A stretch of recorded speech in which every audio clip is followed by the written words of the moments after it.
हमें दिशा ठीक ना मिलने से हम भ्रमित हो गए और परमात्मा से दूर होते चले गए, और परमात्मा से दूर होकर के हम विकारी बन गए। तो हमने क्या त्यागना है? बीड़ी, शराब, मांस, तंबाकू को परित्याग करना है। चोरी, ठगी, जारी, लूट, खसोट, डाके, इनको त्यागना है। ये हमने त्यागने पड़ेंगे।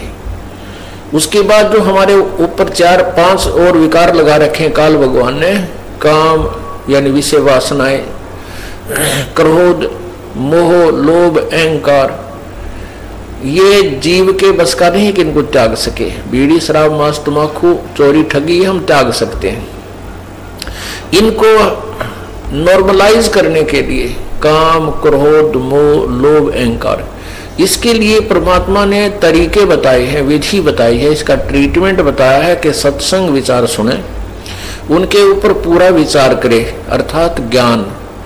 दूसरा भक्ति भगवान की, तीसरा दान। तो इससे क्या होता है? हमारे अंदर जो विकार हैं वो नॉर्मल होते चले जाते हैं। क्रोध भी कम हो जाता है, थोड़ा बहुत होता है तो वो सीमित सा रह जाता है, और पहले ज्यादा हो जाता था।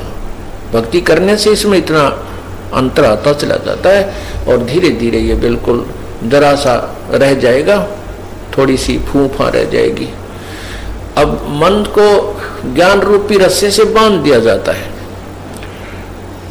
ज्ञान रूपी, तत्व ज्ञान रूपी रस्से से मन को बांध दिया जाता है। जैसे कोई शरारती पशु है, बैल है, भैंस है, गाय है, उसको टाइट बांध दिया जाता रस्से से, तो वो उससे आगे हानि नहीं पहुंचा सकती। उस रस्से की रेंज में ही वह ऐसे सर सुर मार कर अपनी फूफा कर लेगी, लेकिन हानि नहीं पहुंचा सकता वो पशु। ठीक इसी प्रकार इस मन पशु को इस तत्व ज्ञान रूपी रस्से से परमात्मा बांध देता है। इसकी आदत तो है ऐसी फूफा बकवाद करने की, ओछी मंदी सोचने की, लेकिन ये ज्ञान रूपी रस्सा इसको सीमा पार नहीं करने देता, इसलिए हानि नहीं कर सकता आपकी। ये सब ये ज्ञान से ही रहेगा। अगर ज्ञान आप नहीं सुनोगे, सत्संग सुनने नहीं आओगे, या घर पे बैठ कर सीडी वगैरह कैसेट आदि नहीं सुनोगे दिन में या दूसरे तीसरे दिन, तो ये मन जो है फिर भारी हो जाएगा, हैवी हो जाएगा आत्मा के ऊपर। आत्मा की खुराक है भगवान की चर्चा, मन की खुराक है संसारिक बातों में लीन रहना, बकवादियां करना, रागनी सुनना, किसी की निंदा सुनना, और पर कई प्रकार की किसी प्रकार की चटपटी बातें शुरू कर दे, बड़ा प्रसन्न होकर सुनता है। और भगवान की जो कथा है वो केवल आत्मा को अच्छी लगती है। जब आत्मा तगड़ी रहेगी तो मन आत्मा के साथ रहेगा। एक बार गरीबदास साहिब जी, ये किसान थे, अपने घर बैठे थे, तो उनका एक किसान ही शिष्य था। वो आकर कहने लगा, महाराज जी आपके विचार सुनते हैं तब तक तो ये मन कति दुबका बैठा रहता है, सारी आंवर ले है। ठीक है महाराज जी, सही कह रहे हैं, बिल्कुल ऐसे करूंगा। और यहाँ से बाहर जाते इसकी वही वाईफाई हो जाए तो जाते ही वही विचार इसके नो के नो कर्म उसी तरह खेचा तानी रखे, इसका के समाधान हो प्रभु। तब उन्होंने बताया कि आपके पास 2 बैल हैं। हाँ जी। एक बैल दूसरे को मारता है, चारा भी नहीं चरने देता है। तो वो कहता है, किसान बिल्कुल सही कह रहे हो जी, तो आप क्या करते हो दूसरे बैल को चारा चराने के लिए?